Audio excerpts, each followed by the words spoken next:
Their conversations are real issues that, that mean a lot to them. Some people still think it's like they can have slaves and own them and tell them what to do and make them say ma'am, sir, and all that.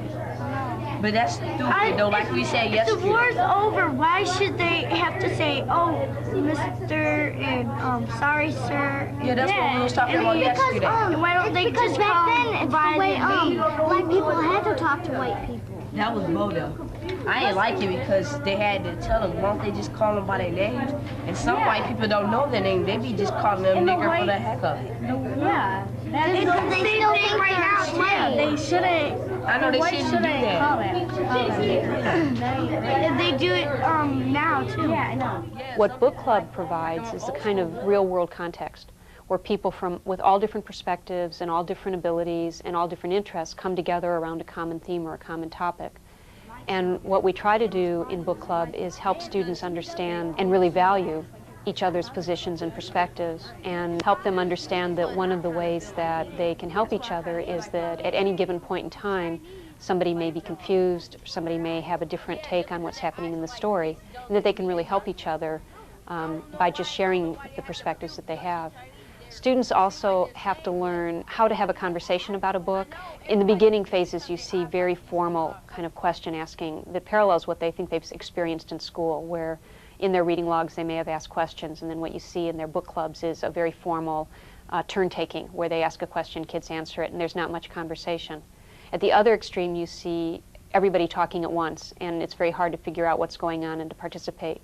So another part of what they learn in the social interactions is the balance between asking questions for which they really want an answer, not just asking questions that already have a known answer, and then how to be good listeners without becoming so formal and structured about it that it takes on more of a feeling of a traditional reading group.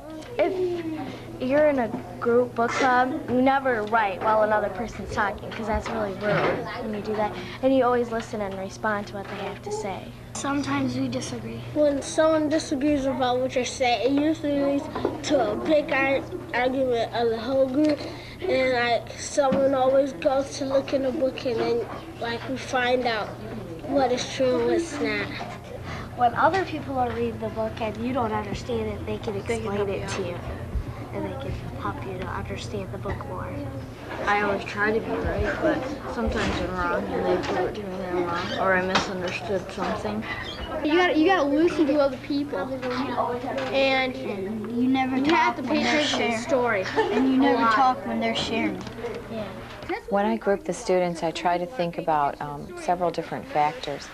I try to mix up their abilities. I'd like to have higher ability students along with some lower ability students in the same group. I also look at verbal abilities, so that some kids are more oral and some kids are more quiet and are better listeners. But there are other factors that you might not think of.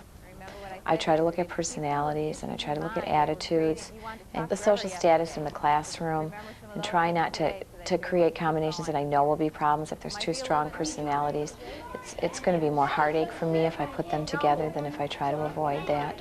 And I'll make changes. It's not like these groups are set in stone and you don't dare to change them.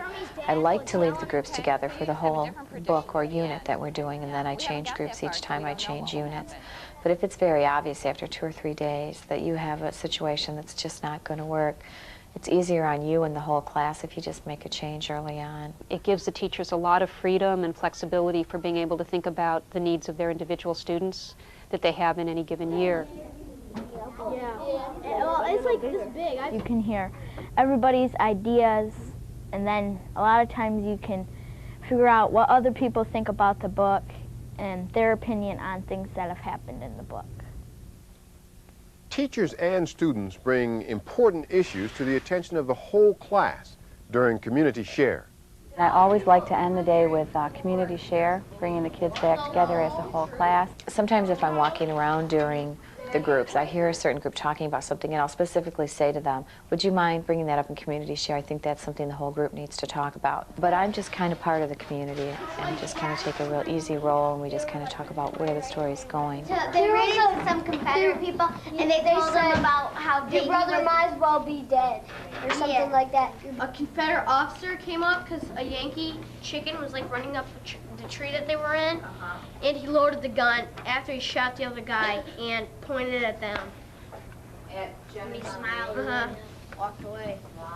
He ran away. And he went like, just ran away. Yeah, because he was kind of teasing them. Yeah. No, he actually was gonna shoot him, but he just kind of smiled and walked away. Then after he saw that they were kids, they just stopped. Yeah. Is this the same issue? How do we treat other human beings? Yeah, it is. Pretty much it. It's very similar, isn't it? Community share really helps bring all the different book clubs in the room together as a single community. Sometimes all the children in the room in each book club have read the same book, so the community share focuses on discussions of the same book. But at other times, students are each reading a different book that are held together by a common theme.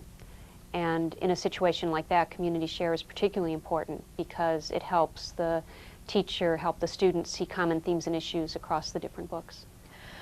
If I have something that I think needs to be cleared up, a misunderstanding or some certain point that needs to be made, it's usually really easy for me to work that in with the kids' natural conversation. In community share, the teacher's constantly monitoring and assessing the level of kids' comprehension, their ability to engage both at a personal level as well as the more cognitive understanding of the story. You can picture in a community share of 25 or 30 kids sharing about the story, you need someone that can help facilitate the different children talking.